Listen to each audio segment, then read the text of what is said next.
This week I have a fun and funky little card for you. It is a friendship card, and it's using Sunshine and Shadows papers and the brand new Lacy Rectangles cutting dies from hot off the press. So I'm really excited to get into this. Alright, now I'm going to show you those items that I used, and then we'll start on the card. I'm going to be using the Sunshine and Shadows paper pack, one of my all-time favorites, and also the Paper Artist 4 Lacy Rectangle Frames cutting dies. And these are all kind of nested together, so they can be stacked once you cut them out, but they can also be, of course, used separately. And they work well with most die cutting machines, and the directions on how to use them are on the back. With that, let's get started on the card. For my first step, I've started with my blank card, and I've already covered it with this yellow pattern paper. And next I'm going to go ahead and use the cutting dies, and I'm going to use that with my Epic 6 die cutting machine. So here I have my Epic 6 die cutting machine, and I have the platform and the cutting mat I need to cut my die cut. And I also have the largest Lacy frame die cut, as well as a piece of paper just bigger than the frame. So I'm going to place this on my light gray cutting mat. I don't know if you can see the end here. It says cutting platform. So that's the cutting platform. The cutting mat goes on top of it. So first place the die face up on your cutting platform. Then take your paper, pattern side down on top of the die. And you want to make sure that the paper doesn't shift before you put it in so it doesn't get off center. So keep that together. And then this says keep this side up, so keep that side up. Now I'm going to check to see if this is centered. Place that carefully on and hold it on so that my paper doesn't move on my cutting die. I'm going to go ahead and feed it through my Epic 6. And on the package it says to go back and forth, so I'm going to go once this way,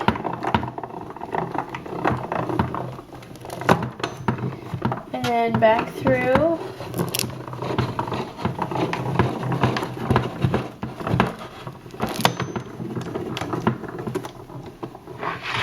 and then I'm going to turn my piece sideways like this and do the same thing.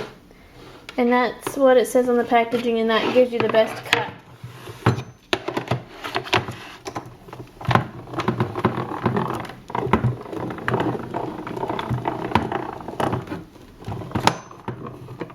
Back through.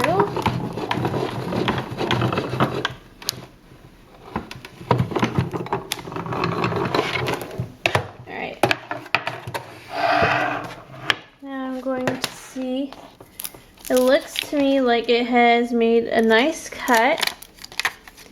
There we go. Alright, so now I'm going to show you how to take that out of the die. So I've got my cutting die with my paper still stuck in it, and there are holes on the die, so I'm taking this craft pick, and just poking through the holes lightly to loosen up the paper. And once I kind of poke through, you don't have to poke all the way through. There we go. So just to loosen up the paper on the back, and then you can kind of pry it out with your fingers. Do this pretty carefully so you don't rip anything. Hopefully I won't rip anything.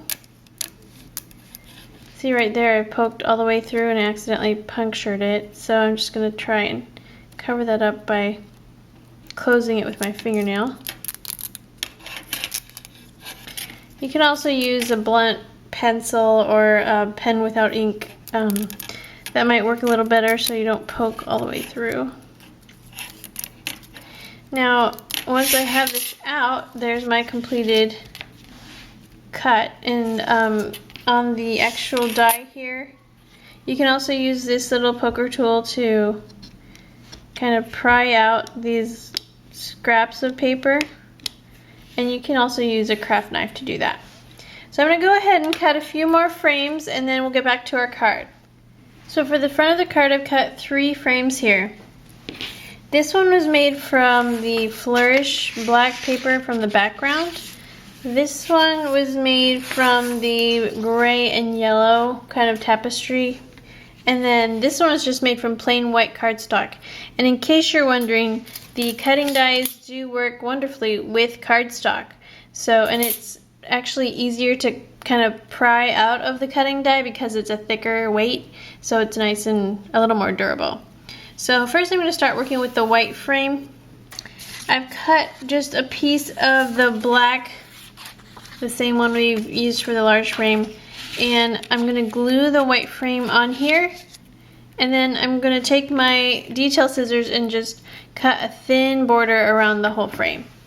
So here's my finished frame with the border around it, and I want to stamp on this, and I'm using the heart-to-heart stamps. I want to use We Go Together Like Copy and Paste on my card, but I'm just going to use this top part to go in here, but I'm going to separate the words so they fit better. So here I've got my stamp on an acrylic block. I think this is a 4" by 3" block, and then I'm using Versamark as my embossing stamp pad, and then I've got my detail white embossing powder. So this is an extra fine powder that works well, and I have this all on a scrap piece of paper so that I can scoop the powder back into the container. So first thing I'm going to do is ink up my stamp. Now obviously I won't have to ink up the whole thing, but it doesn't matter if I do. It's easier if I do actually. So I know I've got the whole thing kind of evenly inked up. And I'm going to, if we look at this stamp image here, I'm going to put We Go on the first line, then Together on the second line, and then Like on the third line. So I want to mask everything except for the We Go first. And I'm just going to use clear Scotch tape for that. So sorry everything is clear, it kind of makes it hard to see, but I think you can sort of get what I'm doing here. So first I'm going to mask off the bottom copy and paste and those lines. And then with another piece of tape, I'm going to mask off the Together and Like. So now we just have the We Go showing.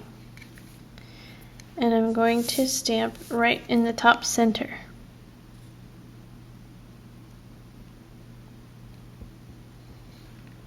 Make sure everything touched.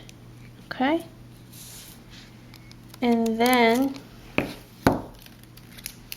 go back with my ink pad, re-ink with a Versamark, which is clear, so can't see that either, obviously. But this is one of the best for embossing because it's slow drying.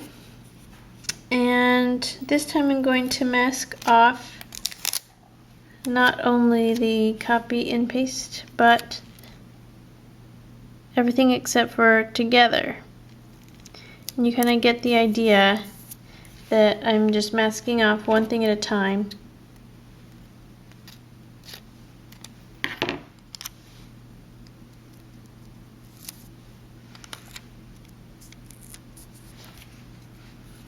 And when I go back to the label, I can sort of see where I stamped before. You can't see it, but I can. So it's easier. But everything, once again, is clear, so just make sure everything is touching the paper that you want to touch the paper, and you should be good to go. So I've got the Together. Now just for the Like, I'll mask off the Together. And I'll center the Like on the third line. As long as you don't take super long to do this, you should have plenty of time to put your embossing powder on. Alright, now time for the embossing powder. Just going to gently sprinkle a little bit on. Kind of move it around. And then shake it off. Now, let's see what we've got here. So we've got a little bit of excess on here. What's really great to get that off is just a small dry brush. And you can brush off what little bits you don't like and kind of blow it off gently. Another fun tool that you can use before you stamp is what's called an embossing sachet, which you rub over the whole paper so it makes it really easy for the excess powder to simply fall off. Alright, now I'm going to emboss this with my heat embossing tool. So I know last week I showed you another way to kind of separate a single stamp into two different greetings. This is just another technique that you might think is easier or better for you, so I'm just giving you another option. Now back to the card. So I've got my card front here and also this Lacy frame, which came from this die right here. And I want to kind of back this with white cardstock. So what I did was I measured it out so that the cardstock would fill the lacy part of the frame. And the measurements are 3 3/8 inch by 2 9/16 this way. And I just had to trim the edges a little bit to round the corners. Now I'm not going to glue the frame to this white part just yet. I'm going to set the frame aside and I'm going to actually glue this white rectangle to the bottom right corner of my card. I also have this large black rectangle and I've cut a rectangle of this paper to fit inside it just like that. But I'm not going to use the whole thing on the card, I'm just going to use about that much. So I'm going to set again the rectangle, the lacy rectangle aside and glue this piece right about here and then just trim off the top. Now I'll go back and take this lacy rectangle and glue this down. And then I'll take this rectangle and glue that down. Now you'll see how the overlapping effect is kind of unique in that this is behind this, but the frame actually goes into this frame. So that's why I had a very specific order of gluing this down. So now I'm just going to trim off the excess of this black frame. And now I'm going to take my little frame, white frame here, and I'm going to foam tape it right up here. Now I'm using the same masking technique, except this time I'm using my jet black StazOn. So I've already inked up this stamp with the StazOn. I'm going to take a piece of tape to mask the top part, which I've already stamped on the other label. And just set it on there. And I'm going to stamp right here. Very carefully. Okay, looks good to me. Now I just want to add some ribbon to the card down here in the bottom left hand corner. Now this ribbon is coming from the Sunshine and Shadows ribbon set, and there are a dozen different patterns and widths of ribbon in here. I think you get a yard of each. It's not in this week's bundle, but it is available on paperwishes.com. But to dress this up a little bit, I'm going to adhere a length of ribbon across the corner using my ultra thin zips. So I'm going to open this up and it comes on a roll. There are two kind of separate rolls here. And I'm just going to cut off a little bit here. Oops. And I'm going to stick my zips right on the edge of my card down here. And I'm going to cover that with my ribbon.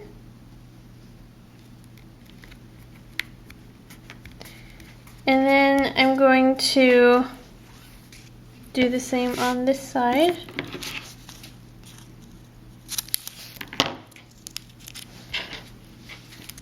See where the ribbon will end up here.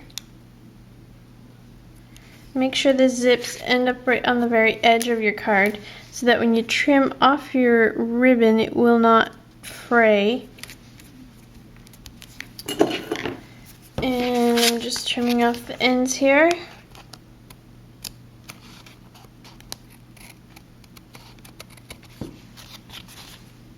Make sure you have extra sharp scissors for ribbon cutting. And now I'm going to just add a little knot on the middle of that. So I'll try to finagle it so that the dots are showing on all sides. So for this, I'll probably use a zot or two. Just take this, press it to the zot or two, and voila, we have a finished card. That's the end of this week's tutorial. The inside is blank, so add your imagination.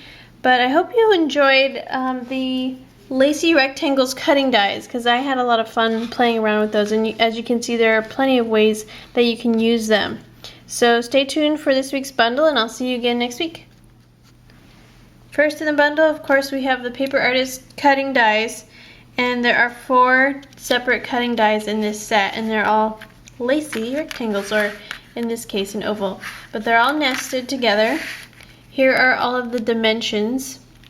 So you're getting 4 different sizes and different patterns on the side. So they're all a Lacy pattern.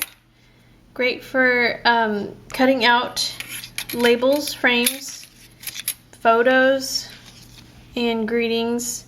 So tons of different combinations you could do. You could mix and match these two or these two. You kind of get the idea. So those are the cutting dies, which is kind of the start of this week's show. And then we also have the Sunshine and Shadows paper pack, and it includes all the papers you see here. And of course, since it's hot off the press, they give you some project ideas on the packaging. There are 12 papers, 2 each of 6 designs. There's some more project ideas. There are the paper designs, but let me show you a closer look. Here's the first one. It's got a really pretty corner flourish with a black and gray background. Then we have the all over kind of tapestry, gray and white dot, a really elegant yellow and gray kind of a tapestry again, and then a smaller black and white version, and a yellow and white version of, it looks like this pattern. So those go nicely together. And I know this has been in the bundle before, I think in April, but the Sunshine and Shadows paper pack is one of my favorites. It's very classic. You can use it on so many different occasions, and the black and white is so elegant with the yellow, the hints of the yellow and the gray. It's just one of the best paper packs to have in your stash, according to me. So I hope you guys enjoy this bundle, especially the cutting dies, which are a new product put out by Hot Off the Press. And a lot more is available on the paperwishes.com site, so check that out. And I'll see you guys next week. Thanks for watching.